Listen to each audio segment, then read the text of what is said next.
Well, hey YouTube, it's Petey Two Finger. I finished the Thunderbird, so this one is going in a cash box of metal chassis.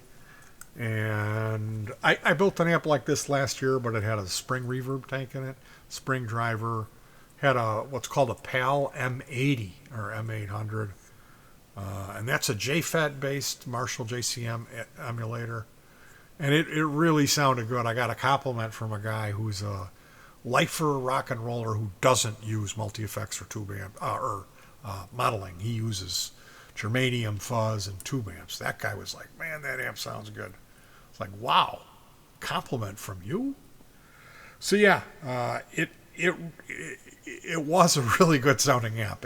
Normally I build what's considered to be more of a like just a full range like powered speaker. Like it doesn't have some fancy tone shaping preamp. This is just to boost a signal because I'm using amp and cab sims. But then I got a little bit weird where I was like, okay, I've got that rig nailed down. It's good, and I'm not gonna improve it anymore. But what I could do to improve this setup would be to add a center channel amp that doesn't have any of the hoo-ha doo-dah effects, just a clean or dirty. And so that would mean, well, maybe last year I put a spring reverb on it, and I had a noise gate and a dirt box, a two-stage Carl Martin Plexitone, and I was generally really happy with that.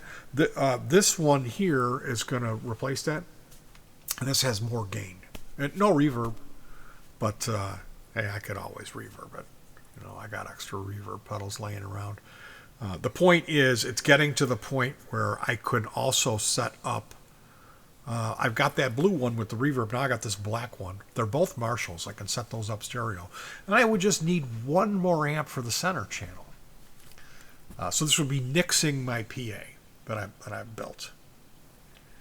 I have a 600 watt PA that we're taking out this year that I built. So, and by built, I mean I order the stuff and box it into a chassis. I'm not building it from scratch. Although some of the stuff I do, like this is soldering each individual component. And this is the chassis for the new amp. This is what we're here to talk about today. I made some progress. I cut these. This is it's not really wood.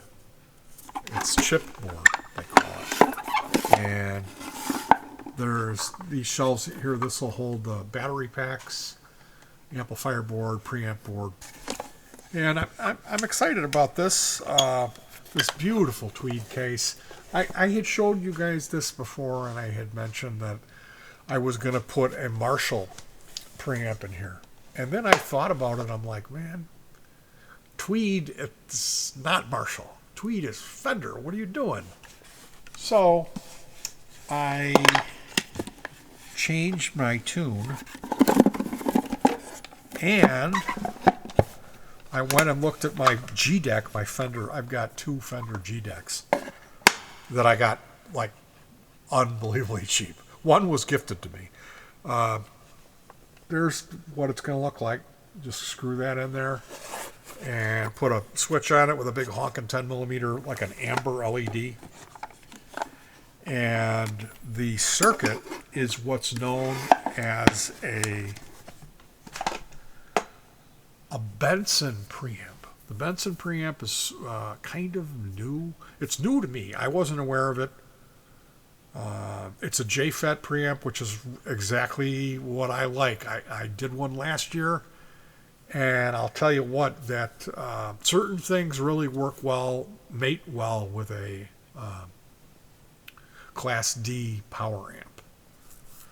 Like, I think that the people are starting to realize they aren't brittle, really. Maybe some of the first ones were, but how they've worked these designs out now, they sound good. And if you put a tube preamp in front of it, it really sounds good. So where the tube goes, I go with a JFET. JFET is a type of transistor that on paper behaves similarly to a vacuum tube. And they stopped making the JFETs that the guitar players really love, the J201. They do make SMT version, which is really small. It's tiny, tiny, tiny thing. And you can get these adapter boards. Typically they'll try to get you for a buck a piece. And then the JFET's like $2. So if you're talking about 7 of these things in the circuit, it's starting to get costly. I found a guy, Delyk, PCB, Delyk. Delyk sells them for a very fair price. So that's where I got mine. I got a whole slew of them. I got the adapters, and then I went and bought the JFETs from Germany. So I've been building some projects, and the next one is going to be the Benson preamp, which it's a 4-knob affair, volume gain, treble, and bass. It sounds very Fender-ish, very much like a Fender Tweed amp. So with the Benson and that Fender Tweed sound in the Tweed cabinet with the Fender logo, and I think I'm going to use chicken head knobs. So this will be a really unique and much more appropriate. I was going to get a Marshall badge and put Marshall knobs on it and do a Marshall super lead.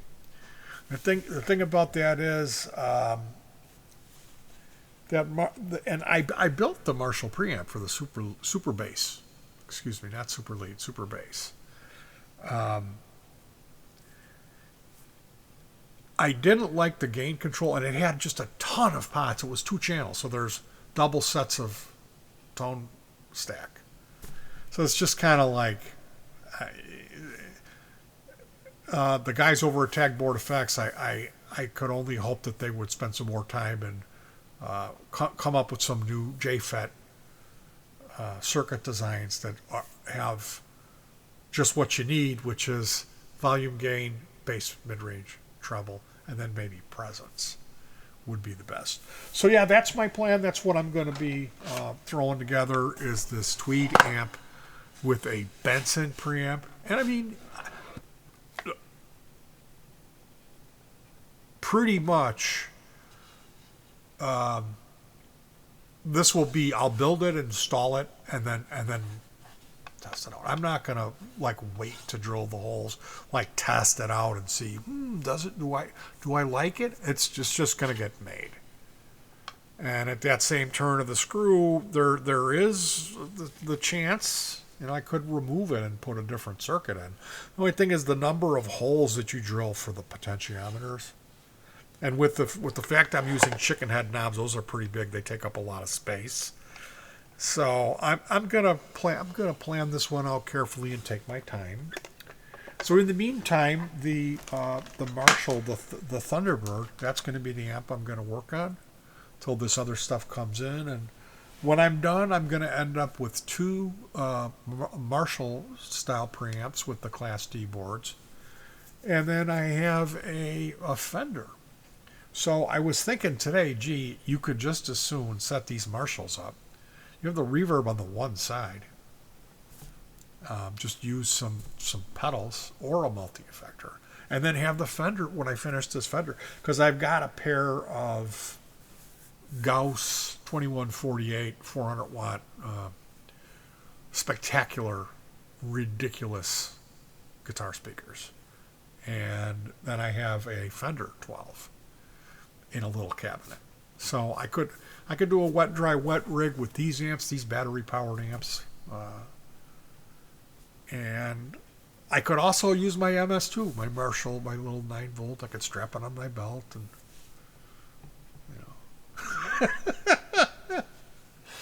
but yeah, that's what I got going on, and I tend to follow through. No offense to the people out there who, like, if you start a project and you find it difficult to finish, that's not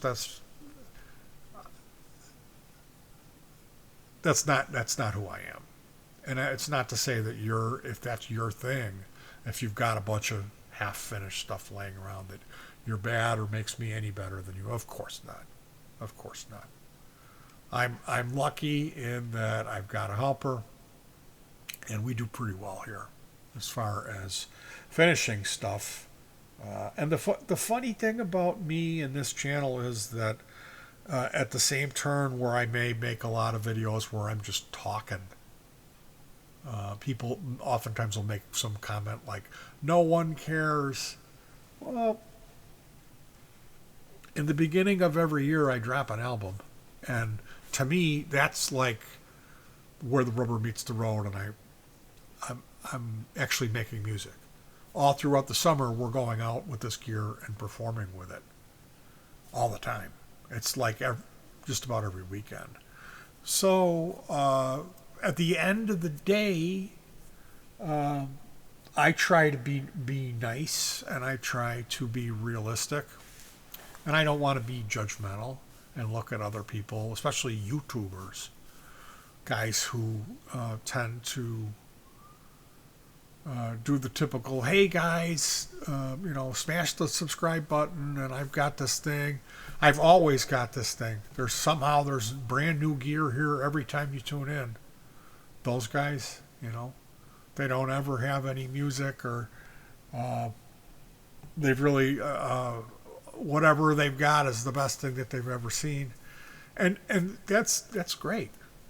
That's great, but that's not what's going on here at this channel. Not at all.